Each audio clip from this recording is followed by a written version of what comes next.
You're not lazy. You're not broken. You're just distracted. The world pulls at you from the moment you wake up. Notifications, noise, pressure, chaos. But what if you could start your mornings with unshakable focus? What if you could wake up with the clarity of Marcus Aurelius, the strength of Epictetus, and the discipline of Seneca? This isn't a morning routine with smoothies and yoga poses. This is a warrior's routine, a Stoic's routine built to forge mental steel and spiritual calm before the world even knows you're awake. If you want to dominate your day instead of letting it dominate you, then listen closely.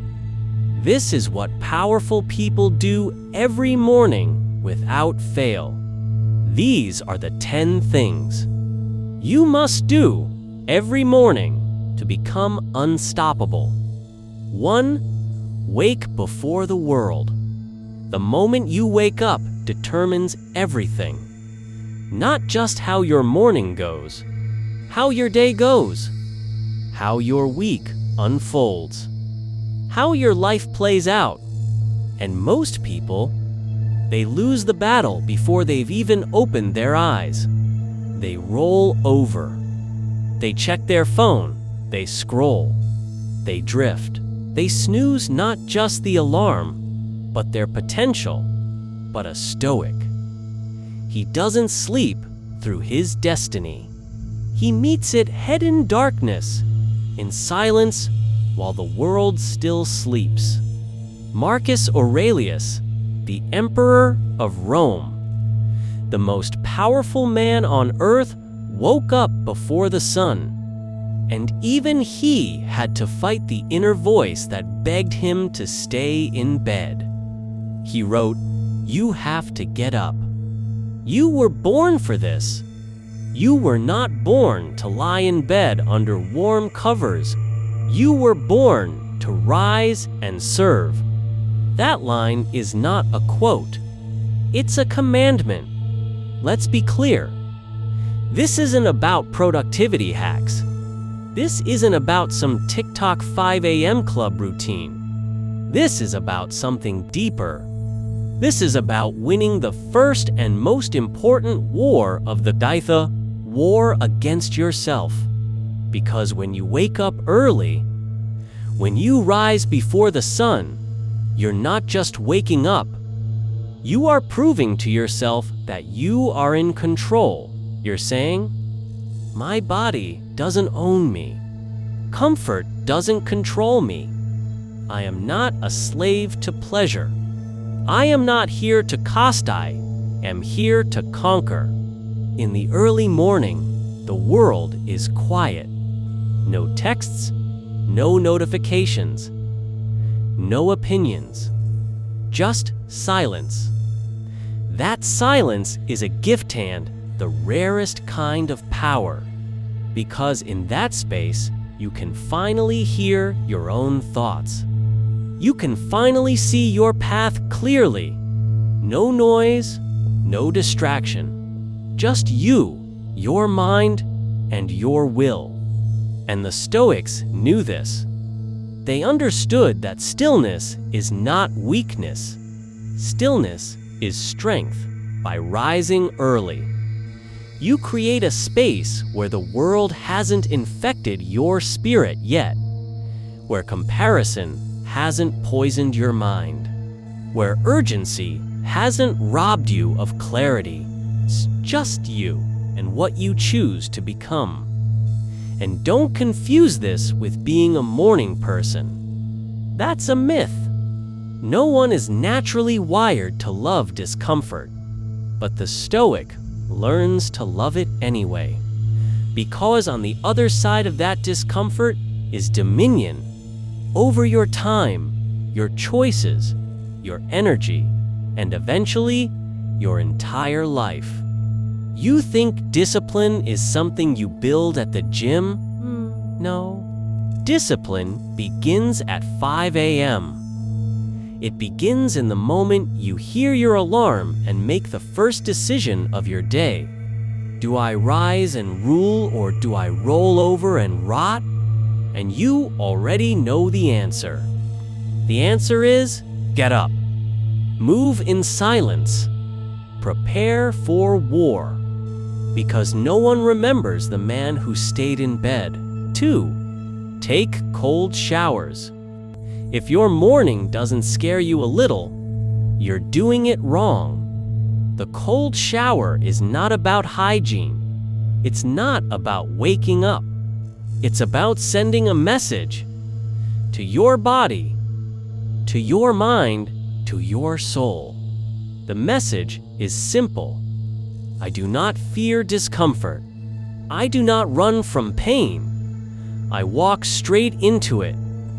When the freezing water hits your skin, every cell in your body screams. Every instinct says, get out, stop, escape. And that's when the ritual begins. Because the Stoic doesn't obey fear. The Stoic doesn't negotiate with comfort. He steps into that cold water like a warrior walking into battle. Not because it feels good, but because it doesn't. That moment, those first 5 seconds under the ice-cold stream, that's when your mind gets forged. That's where your will becomes steel, Epictetus said. Difficulties show a man to himself. And nothing is more difficult, more raw than choosing suffering. When luxury is one tap away, the modern world has softened you. Heated water, warm beds, instant pleasure. Everything is designed to make you weak, to make you avoid hardship like a disease. But the Stoic doesn't just tolerate the cold. He invites it. He says, come, teach me, sharpen me. That shower, it's not just water, it's war. And every second you endure it, you train your nervous system to stop flinching at life, to stop recoiling at difficulty, to stop running. Because if you can conquer that small moment, that moment of sharp shock and silent terror, you can conquer anything. You want courage? Step into the cold. You want discipline? Stand still as it burns. You want clarity? Breathe through the chaos. Most people will never understand this. They'll avoid discomfort their whole lives. They'll spend decades building a cage of comfort, and then wonder why they feel trapped, numb, depressed, lost. But you are not most people. You are a Stoic. You understand that true strength doesn't come from what feels good. It comes from what makes you stronger. And every time you step into that cold, every time you refuse to flee, you kill a little weakness inside of you. You destroy a little cowardice. You become more unshakable. So tomorrow morning, don't just take a shower. Take a stand. Let the cold hit you like life does suddenly, harshly, without warning, and stand there unmoving, unbroken, because that's what Stoics do. They suffer and smile through it. 3. Practice negative visualization. Every morning, imagine this. You've lost everything. Your family, gone. Your career, your money, your health, all stripped away. Now pause, feel that. That pain in your chest, that lump in your throat. That's what it means to be alive. This is not madness. This is not misery. This is ancient Stoicism. It's called negative visualization, and it is one of the most powerful psychological weapons ever created. You don't do it to make yourself sad. You do it to make yourself unbreakable, Seneca said. He robs present ills of their power who has perceived their coming beforehand. That's not poetry. That's war strategy. While the world tells you to think positive, to manifest success, to visualize abundance, the Stoic turns the mirror the other way. He stares straight at loss, at tragedy, at death, not to wallow in darkness, but to see what truly matters. Every morning, you remind yourself, you are not owed anything, not the people in your life, not your health, not another breath. And when you feel the weight of what you might lose, you finally start to appreciate what you still have. Your wife's voice in the morning, the warm hand of your child, the ability to walk, to think, to breathe. These are miracles, but they go unnoticed until you picture them vanishing. The Stoics practice this every day. Marcus Aurelius wrote, "You could leave life right now. Let that determine what you do and say and think. You want to wake up with fire in your soul? Then don't just make a to-do list. Make a what-to-file, lost-to-toll list. What if this was your last cup of coffee? Your last sunrise? The last time you could hold your mother's hand? Now look around. Suddenly, everything is priceless. The ordinary becomes sacred. The silence becomes beautiful. The chaos becomes irrelevant. You stop complaining about slow Wi-Fi and bad weather. You stop chasing what doesn't matter. You stop taking people for granted, and you live. Because when you practice losing everything in your mind, you gain everything in your heart. Let people call it dark. Let them say it's depressing. Let them numb themselves with distractions and fake positivity. You don't live in denial. You live in truth. And the truth is, everything you have can be taken in a blink. So hold it, feel it, love it like it's already gone. That's not fear. That's power. That's clarity. That's what it means to walk the Stoic path.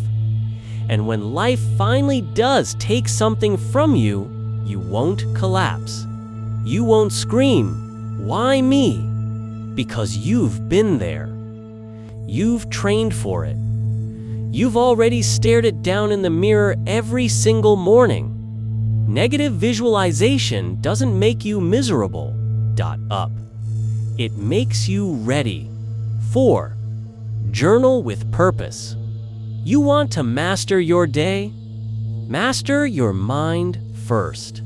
And there's only one battlefield where that war is won. The journal.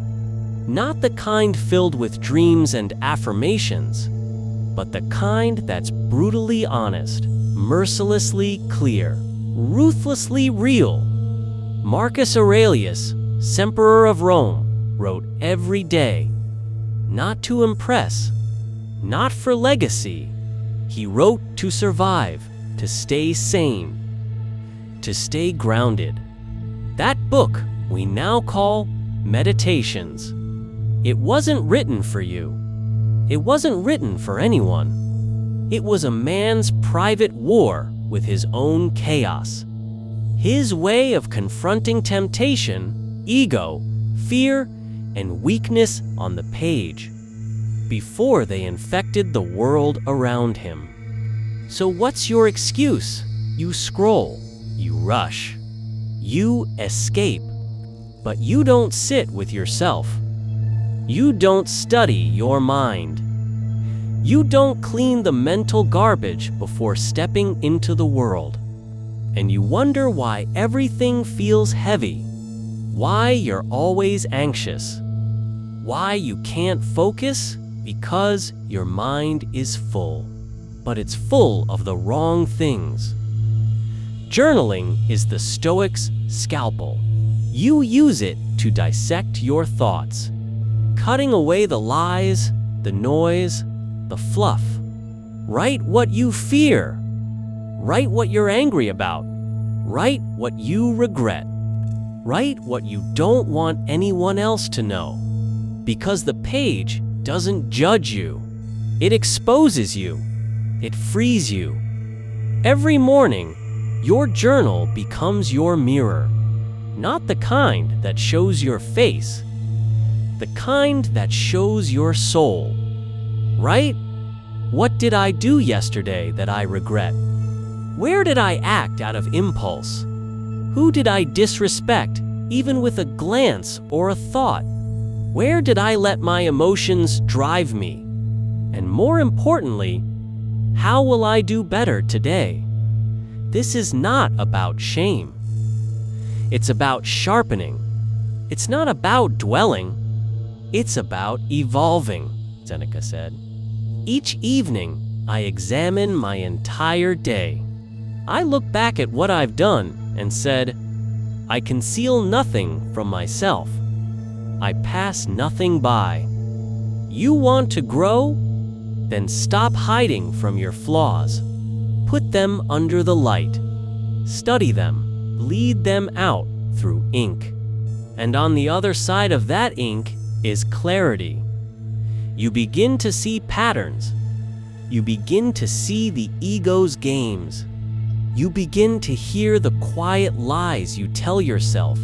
Silence them. Your journal becomes your mentor, your coach, your confessional, your weapon.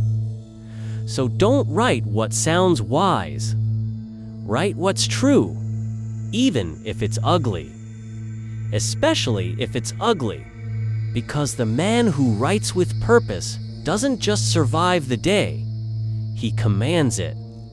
He walks out the door knowing who he is, what he values, and what he refuses to tolerate. That's not journaling. That's armoring your mind. So get the pen, get the page, and bleed your mind onto it before the world pollutes it. 5. Delay gratification. Every morning, the battlefield is set. On one side, discipline. On the other, desire. And every single day, one of them wins. The modern world is addicted to now. Swipe now. Eat now. Spend now. Escape now. But the Stoic, he understands one thing that 99% of people never will. Power comes from restraint, not from giving in. Not from instant pleasure, but from the strength to say no when every cell in your body is screaming, yes, just this once. You see, gratification is a drug. The more you chase it, the more it owns you. It rewires your brain to crave ease, to avoid pain, to expect rewards without effort. And then it kills you slowly from the inside. But the Stoic knows better. He's trained to wait, to want and not indulge, Seneca said. A man who has anticipated the coming of troubles takes away their power when they arrive, and that applies to pleasure, too. He anticipates the desire and denies it. Not because he hates pleasure, but because he refuses to be enslaved by it. Try this. Don't touch your phone for the first 2 hours of the day. Watch how your hand twitches. Watch how your mind panics. That's not boredom. That's withdrawal. Try skipping your favorite snack. Try pushing back that Netflix binge. Try not buying the thing you don't need but feel an urge to reward yourself with. Suddenly, you're face to face with the beast inside you, the one that's been trained by dopamine, comfort, and soft living. But here's the secret. The longer you delay the gratification, the sweeter the reward, the stronger the mind, the deeper the control. Because every time you resist that urge, every time you delay that impulse, you take the leash off your soul and you put it on your desires. The Stoic lives with purpose, not pleasure. He doesn't eat for taste. He eats for fuel. He doesn't scroll to numb his boredom. He sits with it and listens. He doesn't chase short-term highs. He plays the long game. And that's why he wins. Not because he's better, but because he's trained for war, while everyone else is chasing candy. So if you want real power, real control, real freedom, don't ask what feels good. Ask what builds you. And if you can master that simple decision, that 1-second pause between want and action, you can master yourself. And that's the highest victory there is. 6. Move with intention. Every step you take means something, or it means nothing. You either walk through this life with clarity, or you drift through it like a leaf in the wind tossed around by distractions, by noise, by whatever feels urgent in the moment. But the Stoic, he moves with purpose. He doesn't run blindly. He doesn't wander. He doesn't confuse activity with progress. He moves like a man who knows where he's going. And more importantly, why? Marcus Aurelius put it best. Do not act as if you were going to live 10,000 years. Death hangs over you. While you live, while it is in your power, be good. Read that again. Let it slap you in the face. You don't have forever. You don't even have later. All you have is this moment, right here, right now. And if you're not moving with intention, you're wasting it. So every morning, before the world screams for your attention, you ask yourself, what must be done today? What matters? What is essential? What moves the needle? Because that's the mindset you need. Not what's urgent, not what's on my to-do list, but what would I regret not doing if this was my final day on Earth that changes everything. You stop moving like a robot. You stop living on autopilot. You stop reacting to life and you start commanding it. The Stoic morning is not a rush. It's not chaos. It's not mindless productivity. It's deliberate. Every breath is conscious. Every movement is aligned. Every decision is filtered through values, not emotions. You get out of bed not because an alarm told you to, but because your duty demands it. You exercise not for the mirror, but to discipline the body and sharpen the will. You speak not to be heard, but to say something that matters. You work not for applause, but because excellence is your standard, not your goal. You walk into every room with your spine straight, your mind calm, and your presence sharp. Because your actions are no longer reactions. They are intentional movements rooted in principle, fueled by clarity. Seneca wrote, "If a man knows not to which port he sails, no wind is favorable." That's most people today, busy, exhausted, overwhelmed, and yet completely directionless. You want to be different? Then stop chasing every noise. Silence the notifications, bury the distractions, and choose one thing, one mission that matters today. Then move toward it like your life depends on it, because it does. The Stoic doesn't just move. He moves with meaning. He doesn't just go to work. He shows up with a mindset that says, I will create, I will solve, I will build, I will lead. He doesn't just go through the motions.